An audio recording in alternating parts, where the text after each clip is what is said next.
말씀 찾도록 하겠습니다. 말씀은 느헤미야 13장 4에서 9절 말씀입니다. 느헤미야 13장 4에서 9절 말씀 다 찾으셨으면 제가 낭독하겠습니다.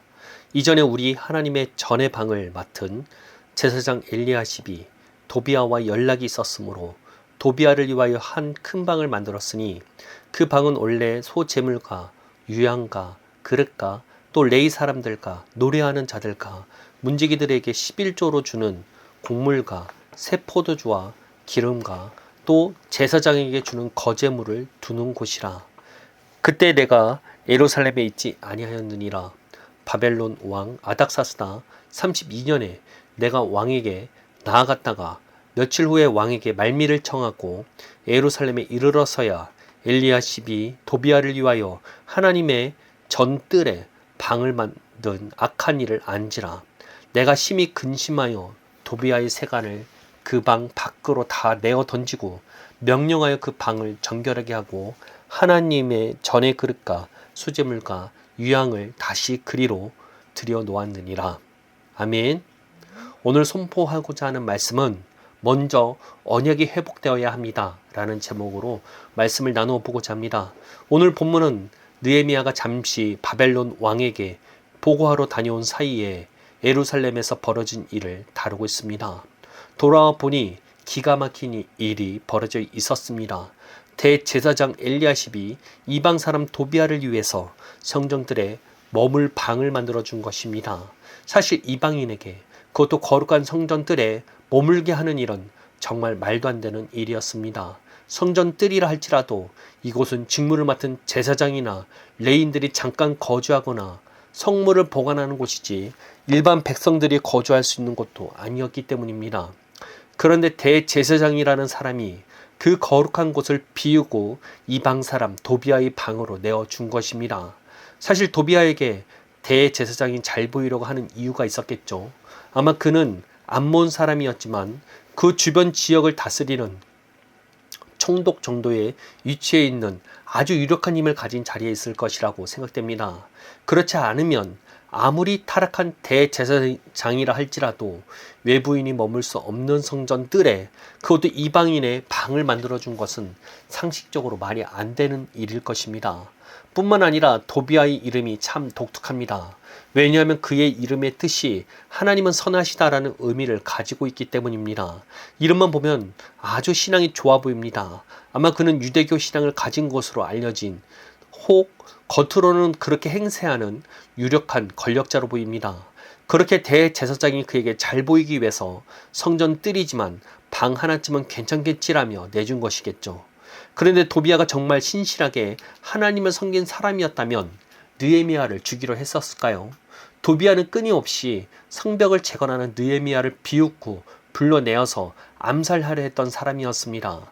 즉 그는 유대교 신앙에 관심은 있을지 모르겠지만 진실되게 하나님을 섬기는 사람이라고 볼 수 없는 것입니다. 다시 말해 도비아는 겉으로는 신앙이 있는 척 행세하지만 실상은 이스라엘이 무너지는 것을 기뻐하는 이스라엘의 적이라고 할 수 있는 것입니다. 그런데 이런 말도 안 되는 일이 느헤미야가 자리를 비운 그 사이에 일어난 것입니다. 돌아온 느헤미야는 이 소식을 듣고 그야말로 격분하게 됩니다. 심히 근심하고 분노하여 도비아의 세간을 그 방 바깥으로 다 내어 던져버리게 됩니다. 그리고 명령하여 그 방을 정결하게 하고 다시 하나님의 기물들을 들여놓는 이른바 성전 청결 사건이 일어나게 된 것입니다. 느헤미야는 이뿐만 아니라 안식일에도 장사하는 사람들을 내쫓아내게 됩니다. 성문을 닫아걸고 장사꾼들이 얼씬도 못하게 만들죠. 이와 같이 느헤미야는 언약의 회복에 굉장히 큰 관심을 갖고 있는 인물이었습니다. 분명 느헤미야가 예루살렘에 오게 된 표면적인 이유는 성벽 재건 때문이었습니다. 그러나 그의 관심은 거기에만 머물지 않았습니다. 느헤미야는 하나님과 이스라엘이 맺은 언약의 회복에 굉장히 관심을 많이 갖고 있었습니다. 왜냐하면 언약의 회복이 일어나야 이스라엘도 진짜 회복이 될 것이라고 믿었기 때문입니다. 그렇기 때문일까요? 그는 성벽을 재건하러 예루살렘에 왔지만 하나님의 언약의 회복을 위해서 여러 가지 노력들을 하게 됩니다. 이미 성벽 공사 중에도 그런 일이 있었습니다. 느헤미야 5장을 보면 흉년 중에 가난한 백성들이 빚 때문에 자녀를 노예로 파는 기막힌 상황이 발생되게 됩니다. 이때 느헤미야는 부유한 자들을 불러 모아다가 꾸짖으며 이자 받기를 금지시키고 저당 잡힌 밭과 집을 돌려주게 합니다. 사실 이는 단순히 사회 정의를 위해서 부르짖은 게 아니었습니다. 하나님의 말씀에 순종하라는 것이었습니다. 레위기 25장 35에서 37절 말씀은 이와 같이 말씀합니다. 제가 읽어드리겠습니다. 내 형제가 가난하게 되어 빈손으로 내 곁에 있거든 너는 그를 도와 거류민이나 동고인처럼 너와 함께 생활하게 하되 너는 그에게 이자를 받지 말고 내 하나님을 경외하여 내 형제로 너와 함께 생활하게 할 것인즉 너는 그에게 이자를 위하여 돈을 구워주지 말고 이익을 위하여 내 양식을 구워주지 말라. 느헤미야는 바로 이 율법서에 있는 말씀대로 살지 않는 것을 지적하며 백성들이 언약 안으로 돌아가게 만든 것이라는 것입니다. 이와 같이 느헤미야는 총독으로서 예루살렘의 재건을 위해 일하고 있다고 하지만 그보다 더욱더 언약의 회복을 위해서 예루살렘에 머물고 있었다고 볼 수 있을 정도였습니다. 왜 그랬을까요? 폐허가 된 예루살렘의 재건보다 어떻게 보면 기적적으로 포로에 돌아왔음에도 여전히 언약 안으로 들어오지 못한 이스라엘 백성들의 상황이 더욱더 심각하기 때문일 것입니다. 대제사장이 이방 사람을 위해서 성전에 머물 초소를 만들어 주지를 않나 부유한 사람들은 하나님의 말씀을 무시하고 이자를 받아 땅을 저당으로 빼앗고 자녀들을 노예로 팔게 만드는 일들을 해버렸습니다. 뿐만 아니라 레인들이 먹고 살 길이 막막해 성전을 떠나도록 내버려 둠으로써 하나님의 일을 하지 못하게 만드는 이스라엘. 안식일에도 장사하는 사람들을 그냥 두어서 안식일을 어기는 것을 아무 일도 아닌 것 마냥 넘어가는 사회적인 분위기, 더 나아가 이방인과의 결혼을 서슴없이 할 뿐만 아니라 대제사장도 이방인 권력자 집안과 사돈을 맺는 이 상황에서 느헤미야는 정말로 절박했을 것입니다. 겨우 약속의 땅 가나안에 들어왔는데 다시 이 땅에서 토함을 받는 꼴을 보고 싶지 않았던 것입니다. 그래서 그는 총독으로서 예루살렘 재건에도 힘써야 했지만 언약의 회복을 위해서 더욱더 힘을 쓴 것입니다. 그 당시 이스라엘 백성이 언약 안으로 들어가는 것은 한 가지 뿐이었습니다. 그것은 말씀대로 순종하는 것이었습니다.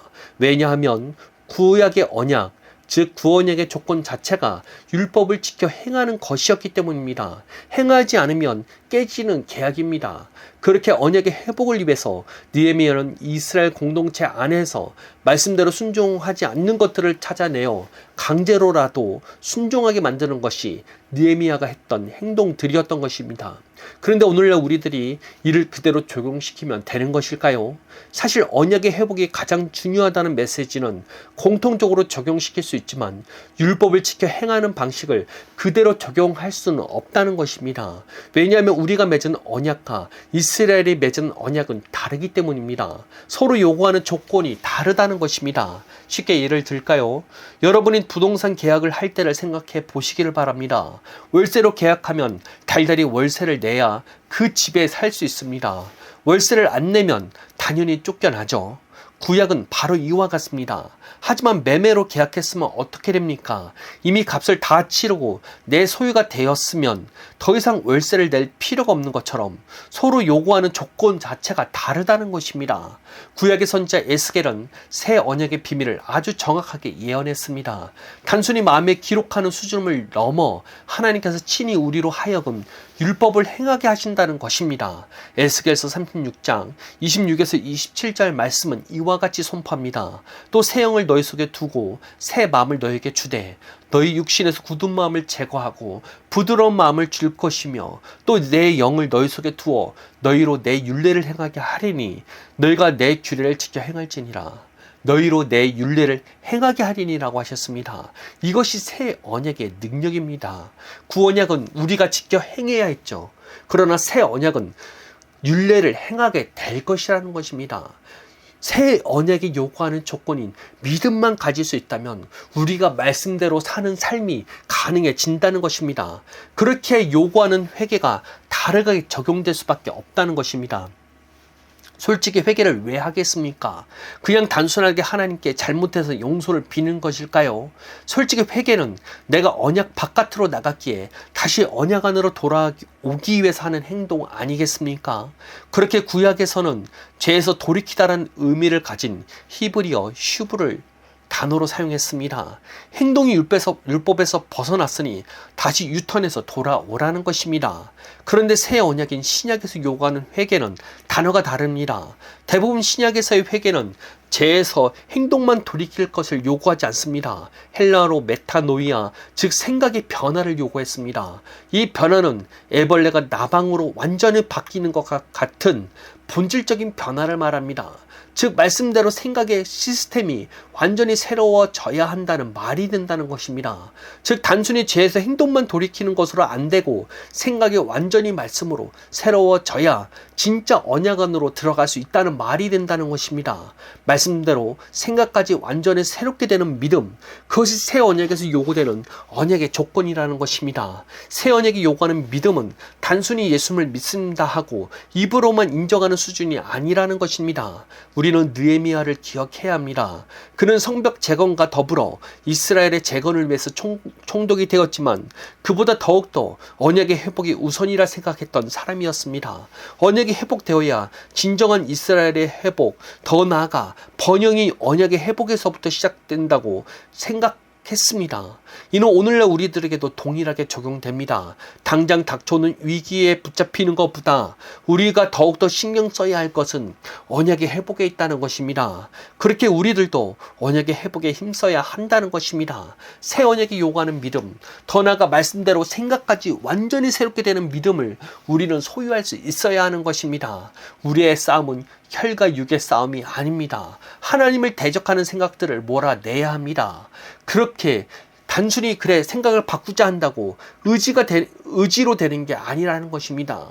우리가 날마다 우리에게 주어진 약속들을 입으로 선포하며 감사할 때 비로소 우리 안에 각인되는 것입니다. 단순히 생각으로 정한다고 될 게 아니라는 것입니다. 그렇게 우리들은 더욱더 약속들을 주야로 묵상하며 입술로 감사해야 한다는 것입니다. 우리의 생각이 완전히 말씀대로 새로워질 때까지 말입니다. 그럴 때 우리는 새 언약이 약속하는 것들을 경험하게 될 것입니다. 그렇게 느헤미야와 같이 언약의 회복을 위해서 힘쓰시길 바랍니다. 우리가 받은 새 언약이 요구하는 조건이 무엇인지를 깨달으시길 바랍니다. 말씀대로 말하고 감사함으로써 그 말씀이 내 생각을 완전히 지배할 수 있게 만들어야 하는 것입니다.